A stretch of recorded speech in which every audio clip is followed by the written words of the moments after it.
Welcome back, students. This is Dina Bonneke. In the last movie, we talked about speech disorders, including articulation disorders, voice disorders, and fluency disorders.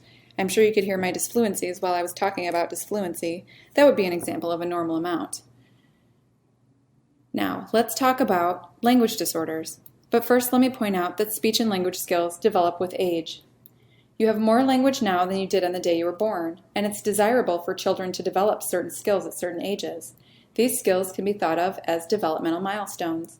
On pages 360 and 361 of your textbook, there is an excellent list of developmental speech and language milestones for ages birth through the age of 6. So please look over these pages. For instance, by the time a child is 1 year old, they should say at least mama, dada, and 2 or 3 other words. And if a child has no words at all by his or her first birthday, it could be a sign of a language delay.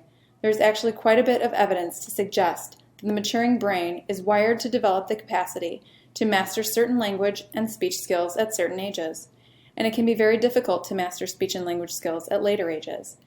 So, because there may be a critical developmental period where humans are ideally prepared to master this complex set of behaviors that we call speech and language, it's important to intervene early if there are indicators of speech or language delays. Language is the system we use to communicate our thoughts and ideas to others. Right now, I'm using expressive language to communicate my thoughts and ideas to you. You are using your receptive language to receive these thoughts and ideas and make meaning of them. Language is very important because it's how we express ourselves and make our needs known. It's also the basis for reading, writing, and listening. If you have a language disorder, it's going to affect your ability to learn to read, or write, or listen and understand. And these 3 processes are critical to learning and achievement in school. Disorders of language, therefore, may have a serious impact on academic achievement. One of the changes in recent years has been an emphasis on language disorders in the field of communication disorders.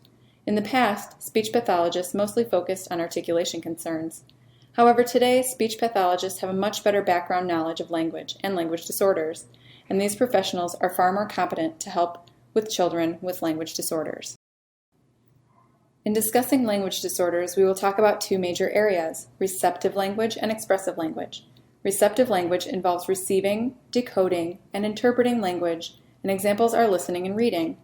Expressive language involves encoding or producing a message, and examples are speaking and writing. A student's receptive language skills can be far greater than his or her expressive language. Sometimes educators who notice a child has low expressive language skills assume that the child has low receptive language skills as well, but this is not always the case. A speech-language pathologist will want to understand whether a child's limited expressive language is largely the result of having also limited receptive language, or if the difficulties in expression are the result of other factors. If a child has much stronger receptive language than expressive language, then the approach to therapy is much different than if a child is equally delayed in expressive and receptive language. Some general characteristics of children with language impairments are listed on this slide. In terms of expressive language, children with difficulties display limited vocabulary, incorrect grammar or syntax, excessive repetition of information, and difficulty formulating questions. In terms of receptive language, children with difficulties display problems in following oral directions, understanding humor or figurative language, comprehending complex sentences, and responding to questions appropriately. Therefore, if you observe one of your students showing problems in any of these ways, it would be worthwhile to discuss your concerns with a speech-language pathologist, because the earlier that language problems are addressed, the better. There are 3 dimensions of language: form, content, and function. Form refers to the rule systems used in oral language, and there are 3 different rule systems. The rule systems are called phonology, morphology, and syntax. The phonology rule system governs the individual and combined sounds of language, such as vowel and consonant sounds. Phonological disorders can be hard to distinguish from the articulation disorders we discussed in the last movie. Both articulation disorders and phonological disorders are manifested in words and sounds not being expressed correctly. But there is a very important distinction between them. With articulation problems, the issue is mostly motor. The child needs to be taught how to manipulate their tongue, airflow, muscles in their mouth, etc., to produce the correct sounds. With phonological problems, it's an issue of discriminating different sounds in the mind and then producing those sounds. So the source of the problem is cognitive. It is not primarily a motor problem. A speech therapist is trained to tell whether a child's problem producing sounds correctly is an articulation or motor problem or is a phonological or cognitive problem, and then can treat the problem accordingly. I told you that there were 3 rule systems under form. The second system is morphology, and that is the rule system that governs the grammatical structure of words like prefixes, suffixes, plurals, etc. For example, let's look at the word unhappy. Unhappy has 2 morphemes, un and happy. Un is a prefix. It always goes before another morpheme. It means not or contrary to. Someone who understands morphology of language picks up on these things and uses un with other words. They also pick up on other morphemes. For example, unhappiness has 3 morphemes, un, happy, and ness. A child with language problems related to morphology does not pick up on this, and therefore their expressive and receptive language is affected. On this slide, you can see a bunch of un-words. A child with morphology problems would have difficulty understanding the relationship between all these words. They would have difficulty using the un prefix and realizing that the un prefix is common to all these words. It has to be taught very explicitly. Other children without morphology problems pick up on prefixes and learn this incidentally as they are developing language. The third dimension under language form is syntax, and that is the rule system that governs the ordering of words. If a student has difficulty with verb tense or asks questions sort of like Yoda does in the Star Wars movies, where the words are in a strange order, that would be an example of a syntax issue. So, Yoda says things like, "Fearful you are," but instead of Yoda saying the words in the correct order, such as "you are fearful," Yoda mixes the words up and says, "Fearful you are." With Yoda, the syntax mistakes are cute, but with a child, it can cause real problems with communication and socialization. The second dimension of language that you need to know about is content. Content refers to the intent and meaning rule system of language. It falls under the umbrella of language semantics. Semantics focuses on the meaning of words and word combinations.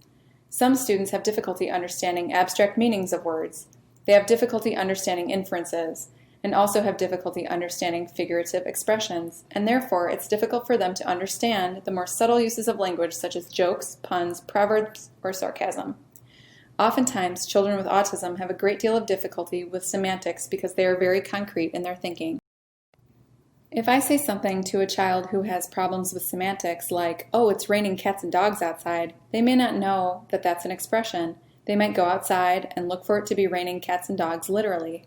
Dr. Thompson once said that he knew a child with autism who was talking to a friend, and he said, "What are you guys doing out here, shooting the bull?" And of course, shooting the bull is an expression for casual conversation. Well, the child with autism couldn't make that connection and explained in all earnestness that he and his friends were not shooting a bull and they did not have guns with them. The third dimension of language is function, and your textbook calls this use, but I prefer function. Function refers to using language in a social context. In terms of function, the key is language pragmatics. Language pragmatics refer to the use of language in different social situations and being able to understand when and where different language patterns are used. In some social contexts, one language is used, and in another social context, other forms of the language are used. When I talk to my friend, it's different than when I'm talking to the president of the university. I might see my friend on campus and say, "Hey dude, how's it going?" A friendly greeting. But I would say, "Hello sir, how are you today?" to the president when I see him. Calling the president dude would not be appropriate. In order for children to build and maintain successful social relationships, they need to understand and effectively use social skills that are appropriate to the social context. And this means that they need to develop language that is useful in different situations with different people. This is what the area of pragmatic language is all about. And it's actually quite difficult to improve a child's skill in this area. Social language is quite difficult to teach and can include things about understanding personal space, when to end a conversation, etc. These things relate to pragmatic language. Many children with autism or Asperger's have difficulty understanding social language because there are so many rules that apply to so many different contexts. Think Sheldon from the show The Big Bang Theory. Fortunately for him, he has friends who understand its social differences and has been taught some social rules, but not all of them. He's the tall, skinny one. Watch this clip. As you can see, Sheldon often can't read between the lines, is too literal, and says things that are offensive or that get people in trouble while he's having the best of intentions. However, you can see that he's also been taught some of the rules of social language, although he may not use them exactly as they're supposed to be used, when he says about the tea, "It's a conversation starter." We live in a very diverse culture. The book points out these three considerations in regard to cultural diversity. Number 1, large numbers of pupils do not speak standard American English as their first language. Number 2, students are sometimes described as limited English proficient or English language learners, ELL for short. A lack of reliable and valid tests makes it difficult to assess speech and language impairments in children from culturally and linguistically diverse backgrounds. Students from different cultural backgrounds may be challenged in the area of pragmatics. Some cultures make eye contact longer, stand closer, use different gestures, for example. Children's patterns of speech and language may reflect their culture, and that may be different from what is used in the majority of the culture that they're in. So it's important to make no mistake about whether they have a language difference or a language disorder. Someone who truly has problems with pragmatics will have problems with pragmatics in their own culture as well. Therefore, it is important to consider those cultural differences. With that said, a child from a minority culture, in order to be successful in the mainstream, may need to learn some pragmatic rules for interaction in the mainstream culture, like those body language, gestures, and personal space issues that I was talking about. And there's nothing wrong with teaching the child those rules. They can, in essence, learn to be bilingual. They can go back and forth between cultures. But that case is much different than a child who has a language disorder and needs specific interventions to teach him or her the function of language and, in particular, pragmatic communication.